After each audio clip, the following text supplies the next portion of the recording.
Okay, today we're going to tackle the job of replacing the fill valve and the flush valve on a Kohler one-piece toilet. See on the tank that this is a Kohler K-3384. The first thing to do is to turn off the water supply, usually found in a valve just above the floor, and then flush the toilet to get all the water out of the tank. There will still be some residual water that we'll have to remove with the sponge. A siphon hose comes in handy to help speed up the removal of the water before using the sponge. Okay, we've now used a grout sponge to remove nearly all the water remaining in the tank. Since we're going to replace the flush valve and the fill valve, we'll remove the fill valve first, since it's kind of in the way. We'll first unhook the chain from the flapper valve, and then we'll loosen the plastic nut that holds the flapper handle on the tank.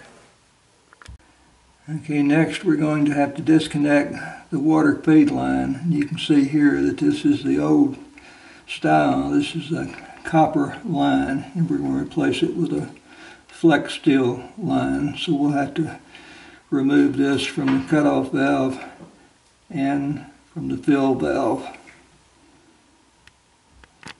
Okay, the hardest thing you're going to have to do now is to get in a position that you can break loose the water supply valve from the water supply line and the fill valve. Okay, after loosening the feed line,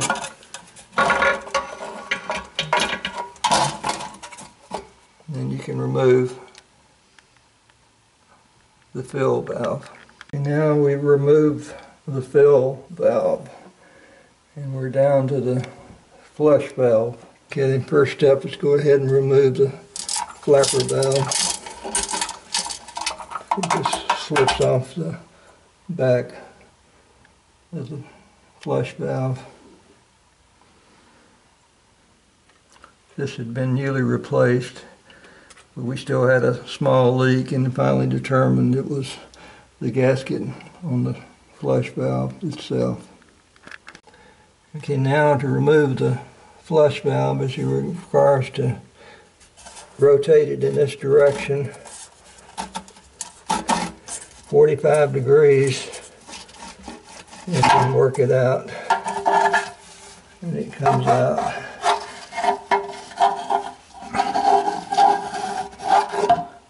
Now you can see the old gasket.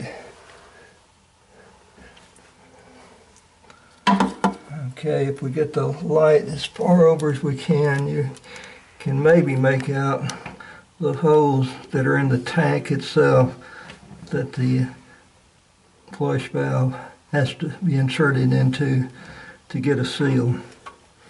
And that is the real problem with this design.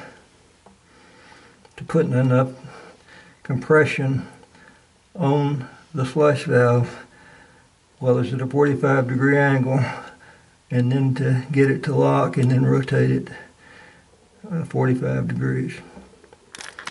Okay, now we've cleaned the inside of the tank, the cleanest it's been in 20 years. Okay, now we're looking at the new and slightly improved flush valve. You can see the 3 teeth that have to engage in order to get a good seal. And the flipper design has been changed. Instead of just all rubber, it's got a plastic kind of axle across the back that the slippers going to rotate on. Okay, we're going to drop fit the flush valve at approximately a 45-degree angle and then try to see exactly how the teeth line up, and then we're going to make a mark on the tank and the valve itself before we start putting pressure to compress the gasket. Once the gasket is compressed enough, then you rotate the flush valve vertical. Decided to try the method that I saw on Amazon, and that was to compress the gasket, put it in the freezer and leave it overnight, and then take it out of the freezer and immediately slip on while it's still frozen and compressed, and then let it thaw out and seal. We'll try that and see if that works.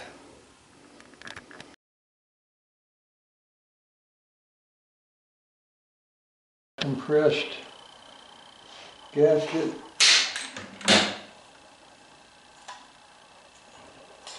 I read online that this was a solution to attempting to get the gasket compressed enough that it would go on. So now we're going to see if it actually works.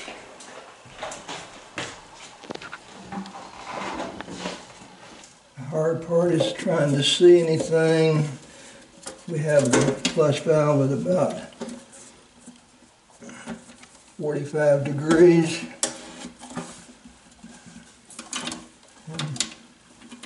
It went on and now is in place. Next we'll be attaching the water supply line. Use a little Teflon tape on this end. Okay, here we're attempting to connect the water supply line in a very cramped place. Won't be able to video, but we use an open end wrench to tighten the nut. Okay, we're going to be installing a Fluidmaster toilet fill valve, 400H.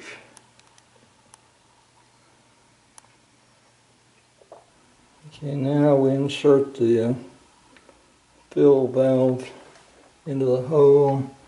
Reading instructions, it says the top of the Fluidmaster should be about 3 inches above the top of the overflow. And if you measure the overflow, the top is about there. So we're about right with that. Okay, now we've just dry fitted the flush valve into the tank and connected the overflow line. Next we'll attach the plastic lock nut to the threaded bottom of the fill valve.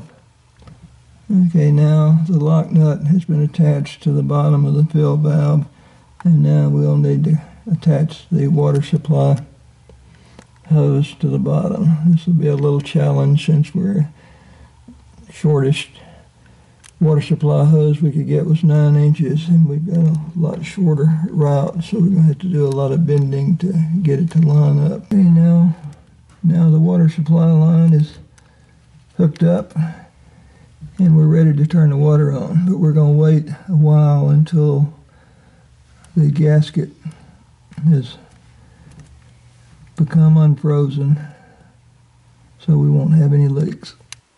Okay, we now have the fill valve and the flush valve installed, and the last item to install will be the trip lever and hooking it to the flapper.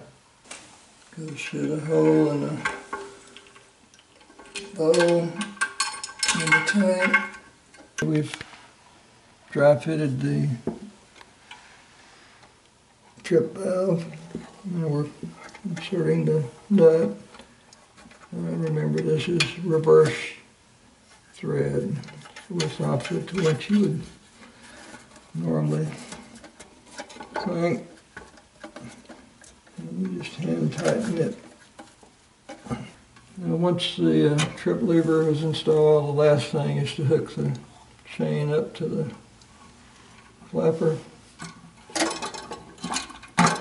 And make sure that it's got enough slack to seat, but not any too much that it will get caught. Okay, looks good.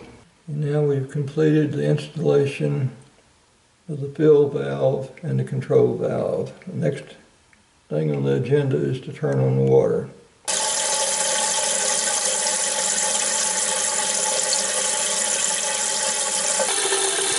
Okay, water is at the proper mark for the Kohler 3384. You can adjust this water level with the knob here.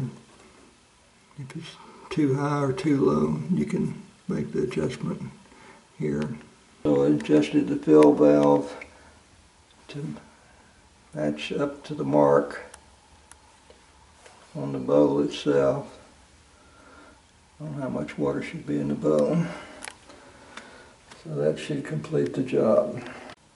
Replaced tank top, and now we're back in business.